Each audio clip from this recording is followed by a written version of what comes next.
D, wait for it, light bulb. Check out the name tag. You're in my world now, Grandma.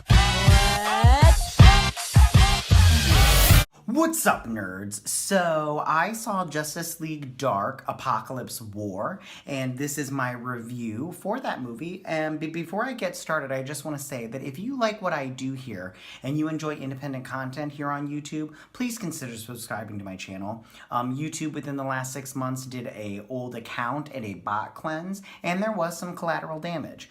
So I just want to ask you to please consider liking, subscribing, and sharing my videos, and I thank you in advance. So why don't we just dive right into this review? And I just want to say, with 2014's Justice League War, the DC Universe's animated original movies launched its own shared cinematic universe, largely inspired by the New 52 era of DC Comics.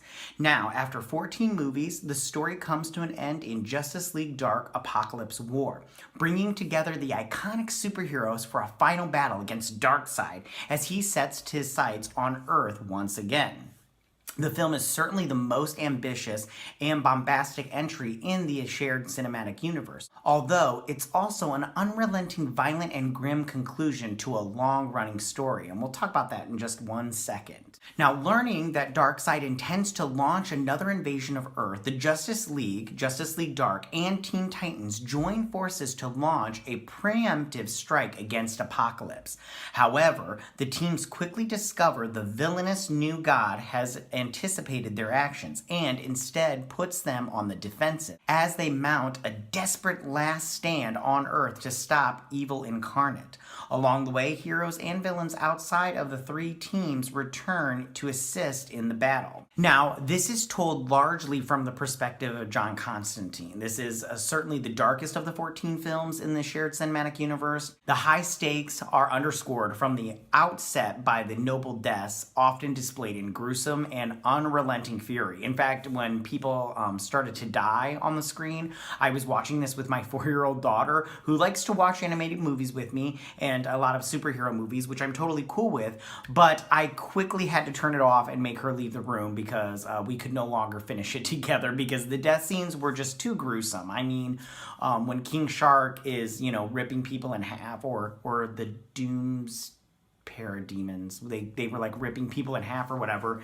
I'm just like, maybe I shouldn't let my 4-year-old watch this. And if you let your 4-year-old watch it, by all means, I'm not going to tell you how to raise your kids. I just don't want my kids seeing that. Now, there are plenty of Easter eggs and allusions to earlier movies to please longtime fans, but many may be lost in the shock and awe as Apokolips War burns through its existing cast. Many heroes and villains appear only briefly before being brutally taken out. Now, Matt Ryan's voice work as Constantine remains as strong as ever, with the actor having portrayed the Hellblazer for 7 years now in live action and in animation. He's on the Arrowverse, and I just love him there. Now, joining him is Tessa Farmiga, reprising her role as the Teen Titans Raven, who is very much at odds with her own inner darkness, as she and Superman reunite with Constantine to regroup. Now, Farmiga has always had a pretty strong hold on Raven's voice, and this potential final turn is no different as she delivers some of her most emotional work with a fan-favorite superheroine. The animation certainly captures the scope and finality of the story, from devastated landscapes to hellish expanse of Apokolips. The action is a bit short for much of the film. For instance, when the teams attack the 3 drills on Earth, you don't see very much of the fighting.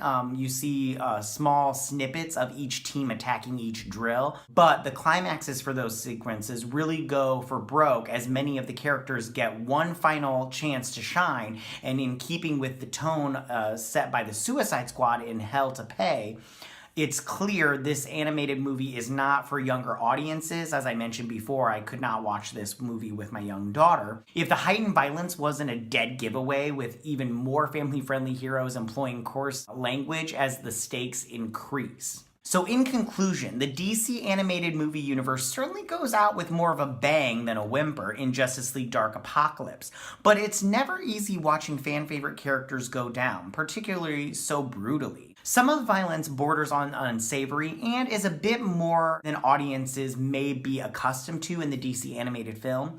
While many of the major players get their opportunity to shine one last time, others are lost in the shuffle. For instance, my favorite is Aquaman, and he just gets killed like right away, which just totally bummed me out. But Mira seemed to get her own little cyber transformation, which I didn't think was fair, and I was kind of annoyed with, but whatever. And so for fans of the long-running franchise, this is a must-watch to close out the overarching story. For those looking for a lighter, more fun diversion, this may not be it. So, that's my review for Justice League Dark Apokolips War. Tell me, what did you guys think about this movie, and what was your favorite death? What was your favorite surprise? What do you think about the DC Animated Universe should do going forward? All that good stuff. For me, my favorite surprise was definitely probably the Justice League being turned into cybernetic beings. I mean, when they just started popping up, I was like, oh, who's next? You know, like there was Hawkman and Mira and Martian Manhunter. So I bet and Wonder Woman was the leader and they were the Furies. They were all the Furies and everything. So that was kind of I would say the biggest surprise for me. And going forward, I'm not sure what they're going to do with the animated. I mean, maybe they'll go for a more family-friendly tone and everything, but whatever they do, I'll be there. I love the animation. The animation style in this was great. I love the animated movies. I always have, and they definitely have a fan and a constant customer with me. So go ahead and leave all your comments in that section down below. If you like this video, go ahead and hit that like button. You know, I won't mind. If you're new to my channel, please hit that subscribe button. I would greatly appreciate it. And I will see you guys on the next video. You guys have a good day. Bye.